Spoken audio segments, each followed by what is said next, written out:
Pemirsa, sidang lanjutan kasus dugaan pelanggaran hukum terkait demonstrasi Bali Tidak Diam dengan terdakwa aktivis mahasiswa Tommy Priyatnawirya kembali digelar di ruang sidang Kartika Pengadilan Negeri PN Denpasar. Sidang kali ini menghadirkan mantan Hakim Mahkamah Konstitusi sekaligus ahli hukum tata negara Profesor Idewo Gede Palguna sebagai ahli.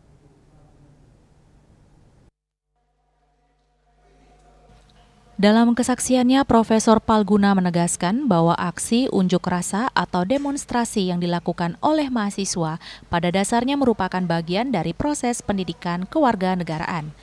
Proses tersebut menurutnya bertali temali erat dengan prinsip demokrasi dan gagasan negara hukum. Kebebasan untuk menyampaikan pendapat atau kebebasan berekspresi merupakan hak konstitusional. Hak konstitusional adalah hak yang dijamin langsung oleh Undang-Undang Dasar (UUD). Ia menjelaskan lebih lanjut bahwa karena hak tersebut termaktub di dalam konstitusi, maka sifatnya mengikat seluruh penyelenggara negara dan warga negara. Sebagai hukum dasar tertinggi atau supremacy of law, UUD tidak boleh disimpangi oleh siapapun dalam kehidupan bernegara. Secara umum, itulah alasan mengapa saya mau menjadi ahli di sini, dan syarat pertama dan paling utama yang saya ajukan sehingga saya mau hadir di sini adalah Anda bisa tanyakan kepada Ade Ariel sebelah saya. Saya hanya mau memberikan keterangan apabila saya pro bono, tidak dibayar. Karena menurut saya yang harus mengharuskan saya secara moral hadir di sini adalah karena ada satu gagasan yang harus dibela di sini. Gagasan tentang demokrasi, gagasan tentang negara hukum.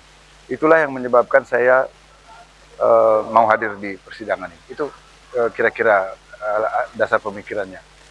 Sementara itu, apresiasi mendalam datang dari tim penasehat hukum terdakwa, Imade Ariel Suwardana selaku advokat yang mendampingi Tommy, mengungkapkan kekagumannya atas integritas ahli yang dihadirkan. Ariel membeberkan bahwa ini adalah momen langka di mana seorang ahli sekelas Profesor Palguna menolak untuk dibayar atas kesaksiannya. Ia baru pertama kali ini menemukan ada ahli yang tidak mau dibayar. Ini adalah suatu prinsip yang sangat penting dan menunjukkan kemurnian dalam upaya penegakan hukum. Ariel juga menambahkan bahwa soliditas dan kerja keras dari advokat Bali untuk demokrasi dalam mengawal kasus ini menjadi bukti nyata bahwa para penegak hukum di daerah masih konsisten berbicara dan berjuang menjaga nilai-nilai demokrasi di tanah air.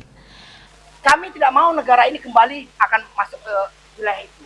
Kedua adalah postingan-postingan yang disebutkan tadi oleh Prof. Palguna itu murni urusan bagaimana rakyat berdialektika dengan pemerintahnya, dan karena pemerintah wajib atau negara wajib melindungi haknya, maka tidak boleh ada hukum yang dijadikan alat untuk menghentikan semua kritik dan daya kritisnya masyarakat. Saya kira itu poinnya.